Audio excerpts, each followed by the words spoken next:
Mateus capítulo 16. Nós leremos a porção reduzida de Mateus 16, do verso 1 ao versículo 4. É uma porção condensada que trata de um assunto muito importante que vamos conversar nesta manhã. A Bíblia diz assim: então os fariseus e os saduceus aproximaram-se dele para colocá-lo à prova e pediram-lhe que lhe mostrasse algum sinal do céu. Mas ele lhes respondeu: ao cair da tarde, dizeis que fará tempo bom, porque o céu está avermelhado. E pela manhã dizeis: hoje haverá tempestade, porque o céu está de um vermelho sombrio. Sabeis interpretar o aspecto do céu e não podeis interpretar os sinais dos tempos? Uma geração má e adúltera pede um sinal, mas sinal algum lhe será dado, a não ser o sinal de Jonas. E deixando-os, retirou-se. Quero conversar com base nesse texto sobre vencer o analfabetismo espiritual. Esse é o tema. Vencendo o analfabetismo espiritual. Porque eles sabiam ler, e muito bem. Eram técnicas rústicas, mas adequadas para a época. Mas eles não sabiam ler espiritualmente. E eu creio que esta palavra é muito contundente para a nossa geração. Porque eu tenho aqui em minhas mãos, e você tem também um aparelho, um equipamento, um smartphone, e ele pode me dar com certa precisão de alguns minutos o que vai acontecer com o nosso tempo daqui a 2 horas. Se vai chover, se não vai chover. Aliás, amanhã ele também pode me informar sobre isso. Se vai ter tempestade, se não vai ter tempestade. Mas, por outro lado, ele não pode me dizer se daqui a 1 hora ou 2 horas cairá sobre a sua vida ou sobre a minha vida, que Deus nos livre, uma tempestade existencial. Ele não sabe me dizer se daqui a 1 semana o casamento vai sofrer uma intempérie. Ele não sabe me dizer, talvez até tente, mas será uma resposta fabricada, duvidosa. E Jesus não está aqui condenando a ciência. Ele afirma a ciência da época, rudimentar, rústica. Ele não está condenando, portanto, a técnica, a tecnologia. A técnica da época, portanto, a sua tecnologia, era olhar para o céu e enunciar. Dizer, aparece 2 vezes no texto, a grafia dizer. Vocês sabem dizer quando vai fazer tempo bom. E vocês sabem dizer quando o tempo se fechará. Aliás, eu aprendi em Poconé, quando morei ali durante 4 anos, com os poconeanos. Certa vez nós passávamos pela estrada e eu observei que o gado estava juntinho, todos juntinhos, ombro a ombro. E eu achei aquela cena muito intrigante. E eu disse ao nativo poconeano: por que eles estão tão juntinhos assim? Eles estão com medo? Viram a onça? Ele disse: não, pastor. É porque daqui a pouco vai chover duro. Em Poconé eu sabia que quando o gado se unia, ia chover. E eu me alegrava nisso. Quando eu recebia algum visitante, ou de Cuiabá, ou lá de Rio Branco no Acre, eu esbanjava o meu conhecimento da natureza, dizendo: ó, o gado está juntinho, vai chover. Vejo que és profeta. 2 horas depois caía um toró, chovia mesmo. E eles ficavam admirados. Ficavam admirados, porque ia chover.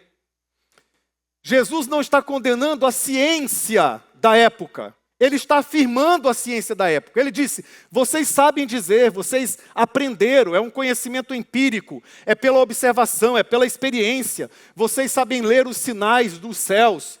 Aliás, também, essa eu estou testando ainda, mas quando eu vejo aqui em Cuiabá que os céus estão avermelhados à noite, no outro dia vai refrescar um pouquinho. Já viram isso? Observaram? Estou certo ou errado? Eu olho para o céu e está vermelho. Eu falo com a Meila, amanhã vai amanhecer uns 10 graus a menos. Porque é uma experiência, você olha, nós estamos perdendo esse olhar natural. Jesus não estava, portanto, condenando a ciência, mas ele estava dizendo, está faltando consciência. O problema não é a ciência, porque essas tecnologias que ajudam a prever não apenas o tempo, mas a saúde. Hoje nós podemos, e cada vez mais é verdadeiro isso, o avanço, nós podemos com precisão diagnosticar um quadro, uma realidade. Avançou muito. E a palavra de Jesus em Mateus 24 é que a ciência vai se multiplicar muito mais. Então não é uma palavra de Jesus contra a ciência, mas é uma palavra de Jesus sobre, além da ciência, tenham consciência espiritual. A ciência é maravilhosa, mas sozinha, disse o apóstolo Paulo, numa outra porção, ela incha. O conhecimento, a ciência incha, deixa a pessoa soberba, orgulhosa, dizendo que não há Deus, dizendo que não há controle sobrenatural, dizendo que não há soberania do eterno. A ciência incha, mas o amor, a consciência, edifica. O que Jesus está denunciando não é que a ciência é um obstáculo entre ele e a fé, entre o homem e a fé, que ela se contrapõe. O que Jesus está dizendo é, tem ciência, mas não tem convivência. Precisa de convivência com Deus. Precisa abrir a mente para Deus. Não tem que olhar só para o céu. Aliás, a palavra céu aqui é atmosfera. Não tem que olhar só para a atmosfera. Tem que olhar para o clima espiritual. Não tem que olhar só para a atmosfera. Tem que olhar para além e enxergar o trono e compreender que há um Deus no controle de todas as coisas. E nós vamos entrar um pouquinho nisso.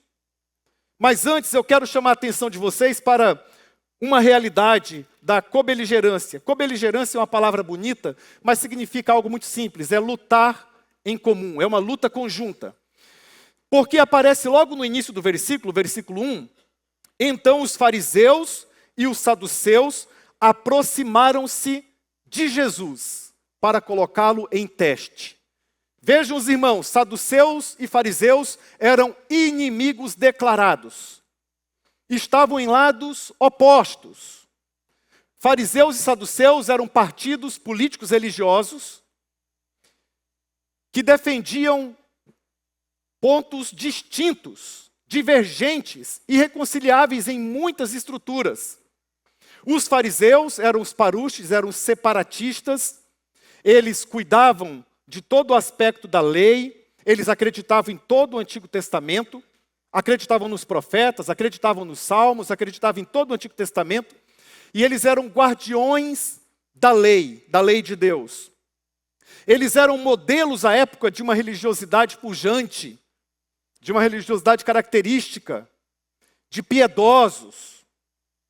Eles eram de fato pessoas que chamavam a atenção, e nem todos os fariseus eram hipócritas. Muitos deles eram sérios, como Nicodemos, como José de Arimateia e tantos outros. Mas os fariseus tiveram sérios problemas com Jesus.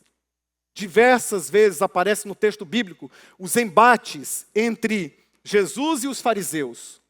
Os fariseus guardavam a lei de Deus, aumentando-a em tradições humanas, em tradições religiosas que não encontravam eco na santa palavra de Deus. Eles eram duros, eles eram esteticamente, plasticamente, pessoas que chamavam atenção por serem tidas como religiosas. Eles tinham postura especial, roupa especial. A roupa de um fariseu diferenciava-se da roupa de pessoas comuns. Eles eram, portanto, verdadeiros outdoor da expressão da fé da época. Os fariseus aumentavam o encargo da lei. Os saduceus reduziam. Os saduceus eram liberais em teologia. Eles formavam, os saduceus, a elite religiosa e teológica da época. Só no templo de Jerusalém empregavam-se 12.000 saduceus. E a maioria do superior tribunal da época, do sinédrio, portanto, era formado por saduceus. Eles também formavam a classe sacerdotal, mas eram liberais. Eles só acreditavam nos 5 primeiros livros da Bíblia, nada mais. E ainda assim, olhavam os 5 livros de maneira literal. Não acreditavam, portanto, em anjos, que são espíritos ministradores para servir àqueles que hão de herdar a vida eterna. Não acreditavam, portanto, em vida após a morte. Não criam. Para o saduceu, morreu, acabou. Eles não acreditavam em ressurreição dos mortos. Os fariseus acreditavam nisso tudo. Os saduceus não. Enquanto os fariseus aumentavam o encargo, os saduceus diminuíam o encargo, mas distorciam a santa palavra de Deus. Não acreditavam em nada que era sobrenatural. Eram, portanto, inimigos, divergentes. A Bíblia sinaliza isso e afirma isso categoricamente. Mas aqui nós encontramos no primeiro versículo: então os fariseus e os saduceus juntos aproximaram-se dele. E aqui eu alerto a igreja, há um princípio aqui que nós podemos seguir. É o princípio da cobeligerância, da luta em comum. Eu fico triste quando eu olho hoje na internet evangélicos, protestantes e católicos em debates 30 contra 1, que tem uma estética de que um vai vencer 30, mas que eles se apegam aos pontos contraditórios, aos pontos paradoxais, aos pontos que são conflituosos, e ficam expondo o que há de pior, tanto num contexto como no outro contexto. E revela, então, para a comunidade geral, para as pessoas que estão interessadas no assunto teológico, estão interessadas em Deus, que há uma disparidade, que não há reconciliação. Mas nós sabemos que há muitos pontos em comum entre nós e os assembleanos, entre nós e outros evangélicos, entre nós e os católicos, sim, entre nós e os católicos. Por exemplo, na década de 60, nós éramos, os evangélicos, anticatólicos. Não importasse o que fosse. Mas hoje todos nós concordamos que a defesa que os católicos fazem da família é uma defesa consistente e pertinente. É a mesma defesa que nós fazemos. Nós defendemos a família. Nós somos contra o aborto, mas nós defendemos também o combate à fome. Nós defendemos também o cuidado com a natureza. A Bíblia nos dá parâmetros para tudo isso. Ou seja, nós temos lutas em comum, mas nós apresentamos para a sociedade apenas com as nossas divergências. Então, é claro, há coisas irreconciliáveis, há doutrinas que nós não vamos conseguir, neste tempo, conciliá-las. Elas são irreversíveis, mas a cobeligerância é um princípio que foi usado pelos cristãos em muitas épocas, desde o século XVIII, especialmente no século XX, no início, com Francis Schaeffer, que fundou L'Abri, uma comunidade que persistiu nesta caminhada de luta conjunta. Porque enquanto nós lutamos uns contra os outros, enquanto nós ficamos à margem da unidade genuína, não do ecumenismo, mas da unidade genuína, o mundo perece, o mundo se angustia, e o mundo fica olhando para a ciência, e o mundo fica olhando para o conhecimento humano, que tem uma parede, que tem um muro, que tem um limite. E muitos vão rapidamente na direção deste muro, desta parede, deste limite, e quebram a cara. E quando nós os encontramos esfacelados aqui, ou nas ruas, ou num pequeno grupo, ou na sua reunião de escudo, ou num culto de mulheres, como foi o da sexta-feira, nós os enxergamos com a cara quebrada, com a vida destruída, com a família em frangalhos, e nós muitas vezes não conseguimos expressar, porque nós também estamos com o coração cheio de conflitos, cheio de realidades. E aqui há um exemplo. O problema é que eles se uniram nesta cobeligerância, nesta luta em comum, eles se uniram numa cobeligerância destrutiva. Mas o nosso chamado como igreja é para uma luta redentiva. Uma luta redentiva. Indo adiante, Jesus nos chama a atenção aqui para algo muito especial. Ele nos diz que é um convite e um confronto à cegueira espiritual. Voltemos ao texto. Olha o que o texto diz. Então os fariseus e os saduceus aproximaram-se dele, colocando-o à prova. Queriam provar se ele era o Messias ou não, se ele era o Cristo ou não. E pediram-lhe que lhe mostrasse algum sinal do céu. Mas ele respondeu: ao cair da tarde dizeis que fará tempo bom, porque o céu está avermelhado. E pela manhã dizeis: hoje haverá tempestade, porque o céu está de um vermelho sombrio. Sabeis interpretar o aspecto do céu, e não podeis interpretar os sinais dos tempos. Jesus estava demonstrando: a ciência avança, mas o coração engana. O coração engana. Nós não podemos ser céticos, materialistas, e nós temos que pedir ao Senhor que confronte a nossa cegueira espiritual. Nós podemos hoje, a ciência, a tecnologia saiu dessa rusticidade demonstrada pelo texto e aumentou e avançou. É impressionante. E essa geração, constatou Eric Hobsbawm, essa geração assistiu às principais mudanças num período de pouco tempo, de 50 anos. Quando criança, eu tenho 52 anos, mas eu assisti quando criança, a minha avó passando roupa ainda com ferro a carvão. Pesado. Ela também assistiu, e hoje nós temos vaporizadores. Nós assistimos a vitrola tocando naquele disco de vinil, aquela música que de tanto ser escutada, de tanto ser ouvida, furava o disco. A nova geração não sabe o que é furar o disco. E ficava ali, furou o disco. Ficava repetindo a mesma frase musical. É que eu não estou lembrando agora de nenhuma música, mas você sabe o que é furar o disco. Você dessa geração, você sabe muito bem. Nós saímos desta, passou pelo Walkman, passou pelo MP3, MP4.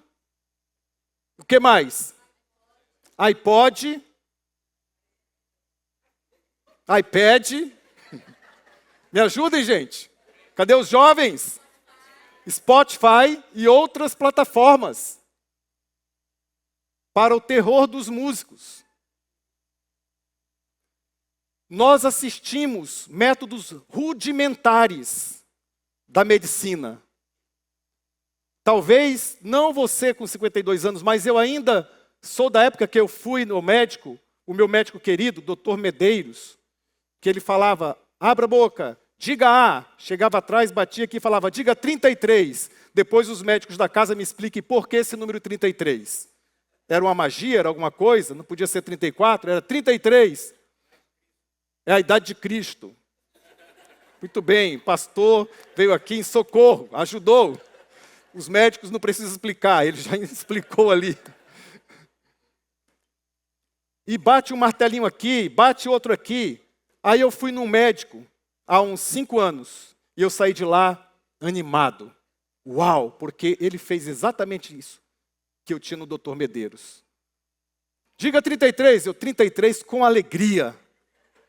Ele abriu uma maletinha, pegou alguns apetrechos, os martelinhos, bateu aqui, meu braço pulou, bateu desse outro lado, meu braço pulou também, bateu no joelho, eu dei um chute sem querer, bate de novo, doutor, que eu gostei, deu outro chute sem querer, estava tudo bem. Mas você há de convir que a medicina evoluiu bastante em muitas áreas.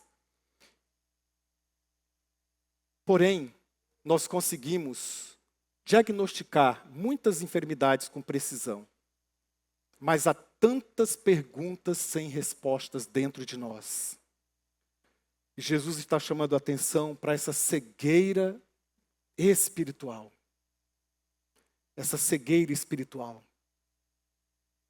O que nós estamos dizendo? A oração, segundo o Novo Testamento, não é a última resposta quando já não tem mais nada para fazer. Esse pode ser um grito com certeza, mas a oração, segundo o Novo Testamento, é o primeiro grito. Deus é a primeira pessoa a ser buscada, a ser procurada. Nós somos uma geração que desaprendeu a orar. Antigamente, os filhos iam para a guerra. As mães e as esposas não tinham o que fazer. não tinha internet, não tinha conexão rápida, não tinha as redes sociais. O que elas faziam? Aquele jovem poderia demorar 1 mês, 2 meses, 6 meses, 1 ano. O que elas faziam? Oravam. Oravam. Hoje, faz uma chamada de vídeo. E mais uma vez, nada contra. Mas a reflexão desta manhã é: estamos cegos espiritualmente? Estamos enxergando apenas uma parte, apenas um contexto? Então Jesus nos convida à visão. Versículo 4, ele diz: uma geração má e adúltera pede um sinal, mas sinal algum lhe será dado, a não ser o sinal de Jonas. E deixando-os, retirou-se. Se você está lendo o Evangelho de Mateus, você percebe que essa mesma realidade ele confrontou os escribas em Mateus capítulo 12. Nós estamos em Mateus 16 e ele resume, ele diz assim: olha, uma geração má e adúltera me pede um sinal. Nenhum sinal será dado mais, a não ser o sinal de Jonas. E no capítulo 12, alguns capítulos antes, ele tem um confronto com os escribas, que eram os amanuenses, aqueles que copiavam o texto sagrado. E eles pediram um sinal também, uma prova, porque eles acreditavam que só o Messias responderia com milagres, realizaria alguns sinais que nenhum outro poderia fazê-lo, que nenhum outro poderia dar conta. Um dos principais sinais messiânicos seria a cura de um cego de nascença. Jesus curou, não apenas um. Outro sinal messiânico era da cura daqueles que tinham sarote, que era traduzido muitas vezes de forma reducionista por lepra, mas era outra coisa. Era uma doença espiritual. Mas Jesus curou 10, não apenas um. Ele curou 10 e diz: mostrem-se ao sacerdote. Qual era o objetivo? Que o sacerdote testemunhasse, de acordo com o Levítico, que eles estavam curados, e eles tinham que abrir um processo, porque ali houve um sinal messiânico. Quem foi esse que determinou cura? Quem foi esse que declarou cura? E eles começavam um processo de investigação. Até aí tudo bem, nenhum problema até aí. Há nos relatos similares à Bíblia, cenas do Sinédrio se movimentando para investigar. Teve até um falso Messias contemporâneo, aliás, contemporâneo não, um pouco antes de Jesus, que se declarou, se autodeterminou Messias e fez pretensos sinais, pretensos milagres. E eles fizeram o mesmo processo que a gente vê nos evangelhos. Eles foram lá, olharam, observaram, perguntaram, inquiriram e depois deram um relatório dizendo: ele não é o Messias, ele é um falso Messias, ele é um falso Cristo. Quando Jesus fez o primeiro sinal, eles começaram um processo de observar Jesus. Só observar, a gente percebe isso muito claramente nos textos. Depois, Jesus realiza outro milagre messiânico. Ele cura um cego de nascença. E Jesus é observado e agora eles entram numa segunda fase, que é a fase de inquirição, de perguntas. Mas eles queriam maiores sinais e Jesus vem realizando os sinais. Jesus vem realizando as operações. Você lembra quando João, o Batista, foi preso? Ele mandou 2 dos seus discípulos para perguntar para Jesus: tu és aquele que haveria de vir ou nós temos que esperar outro? Jesus disse aos 2 discípulos de João: espere um pouquinho, vão e digam a João que os cegos veem, os surdos ouvem e a todos é proclamado o evangelho. Ou seja, João no cárcere agora teria certeza de que ele estava operando na base dos sinais messiânicos. Agora era o momento deles, líderes, afirmarem: ele é o Messias, ou não, ele não é o Messias. Jesus exige esse veredito. Jesus confronta a cegueira espiritual e Jesus convida-os à visão de quem ele é. Mas eles querem mais sinais. E eles pediram um sinal do céu. Sabe o que é isso? É uma marca bíblica para chamar atenção lá para Daniel, o livro do profeta Daniel. Porque a Bíblia diz em Daniel, a figura maravilhosa que aparece no livro de Daniel do Filho do Homem. E Jesus se identifica com o Filho do Homem, o Filho eterno de Deus. Eles queriam que Jesus mostrasse toda a glória para todo mundo, não apenas no Monte da Transfiguração para os discípulos, 3 deles, Eles queriam que Jesus provasse que era aquele filho do homem lá de Daniel. E Jesus, espera um pouquinho, vocês sabem ler, mas eu tenho algo para dizer. Vocês não sabem ler. Geração má e adúltera. Por má, geração má, é a palavra poneru, a palavra grega que aparece na oração do Pai Nosso. Livra-nos do mal, livra-nos do poneru. Satanás é chamado na Bíblia de poneru, de maligno. Geração maligna, ou seja, uma geração que ela só tem uma das asas.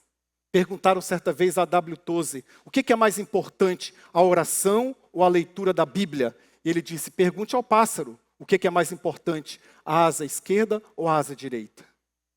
Eu parafraseio o A.W. Tozer dizendo, o que é mais importante?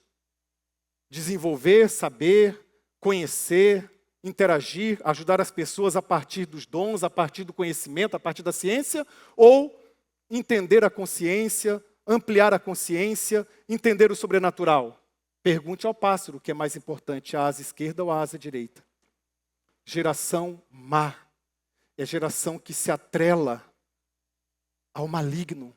É geração que decididamente escolhe não saber espiritual, escolhe não querer se submeter a Deus. Escolhe a autonomia, escolhe viver para si mesmo, do seu próprio jeito, da sua própria maneira. Escolhe ser autossuficiente e continuar com as suas técnicas, com as suas tecnologias, sejam elas rudimentares ou de alta performance, mas continua com o coração vazio, sem enxergar. E o Senhor nos convida à visão, Ele diz geração má, mas Ele diz também geração adúltera. Na Bíblia, o adultério espiritual é quando você abandona a aliança do teu Deus. Aqueles homens eram saduceus e fariseus. Eles eram representantes de tudo o que aquela sociedade judaica produzia a respeito de vida religiosa, de vida espiritual. Portanto, eles se achavam, mas eles estavam perdidos. Eles se achavam, mas não se encontravam existencialmente. Eles se achavam, mas aos olhos de Deus eles estavam profundamente perdidos, porque eles tinham quebrado a aliança. Por isso Jesus diz, geração adúltera. Eles não viviam sob a aliança, de acordo com a aliança, de acordo com a pureza da palavra, de acordo com o refrigério da Bíblia. Eles não comiam a Bíblia eu refiro aos textos da época. Eles não viviam num relacionamento, eles tinham ciência demais e convivência de menos, ciência demais e consciência de menos. E eles são chamados a abrir os olhos. Agora, olha que coisa importantíssima que o texto destaca. Quando Jesus, amorosamente, ele diz essas coisas, ele fala, mas eu vou dar um sinal. É o sinal definitivo, é o sinal último, é o sinal absoluto, é o sinal imutável, é o sinal do profeta Jonas.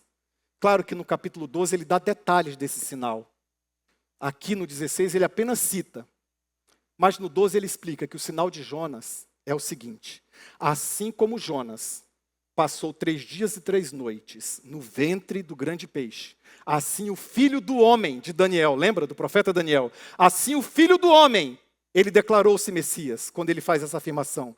Assim o Filho do Homem, da mesma maneira, da mesma forma, o Filho do Homem vai passar 3 dias no seio da terra, mas ao 3º dia ele se levantará glorioso. O sinal de Jonas é a cruz vazia e o túmulo vazio, mas é o coração cheio.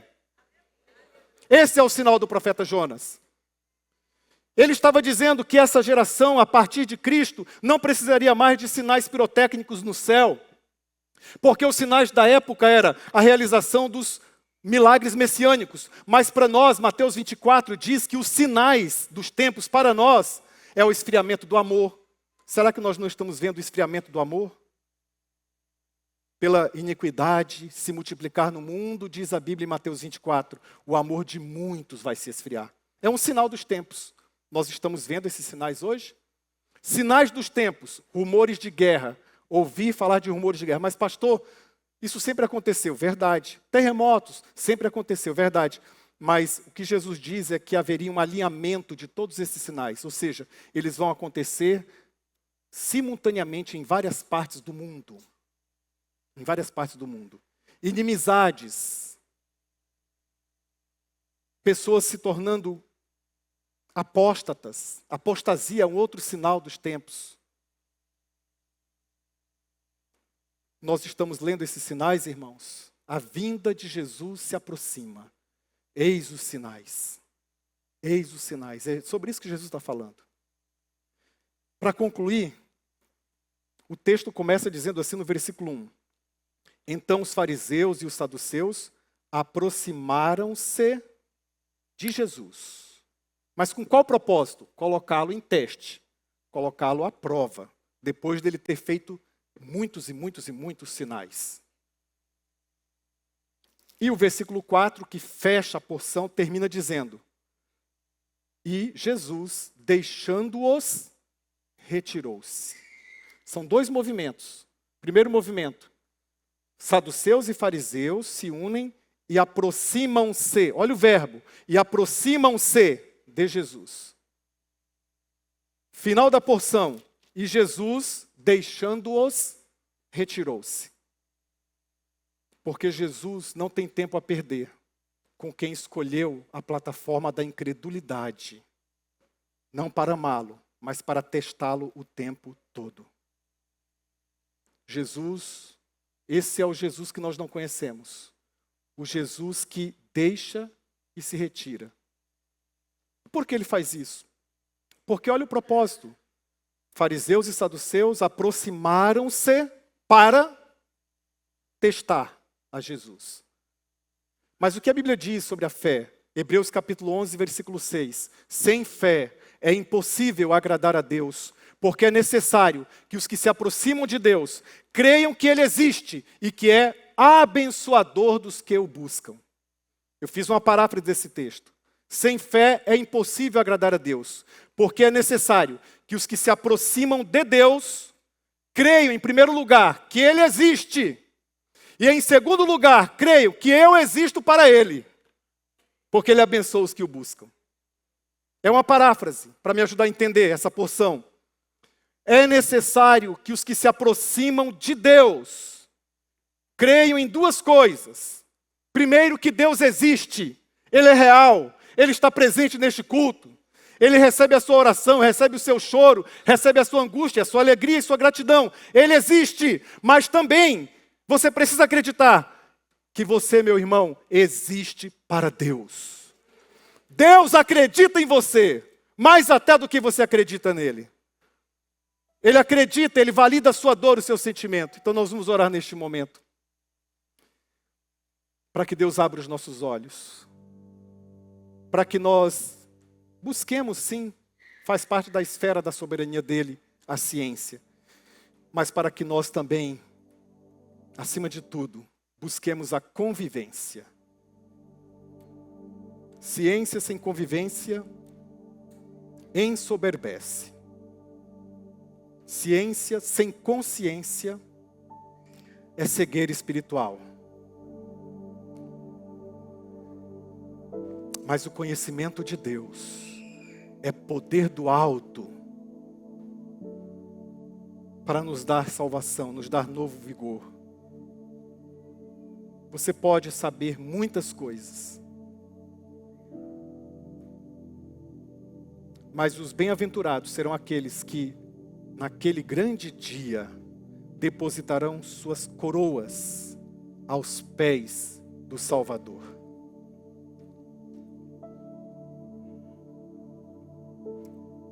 O resumo do resumo do resumo.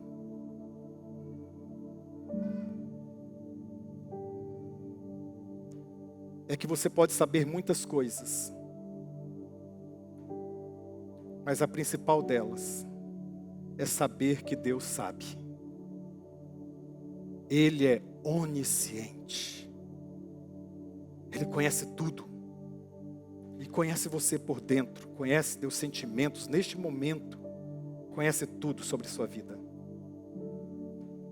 Saber que Deus sabe e se acalmar neste saber divino é o que a Bíblia chama de descansar em Deus.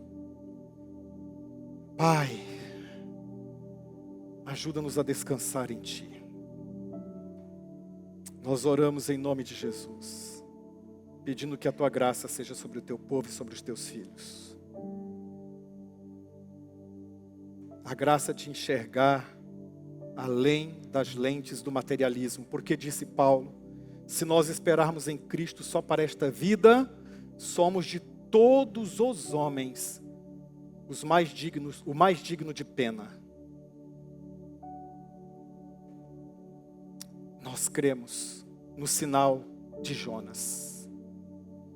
Jesus morreu segundo as Escrituras, morreu por nós segundo as Escrituras, foi sepultado segundo as Escrituras, apropriou-se de um túmulo emprestado, porque passaria ali apenas um final de semana, e ressuscitou ao terceiro dia, segundo as mesmas Escrituras, está à destra de Deus Pai Todo-Poderoso, intercedendo por nós.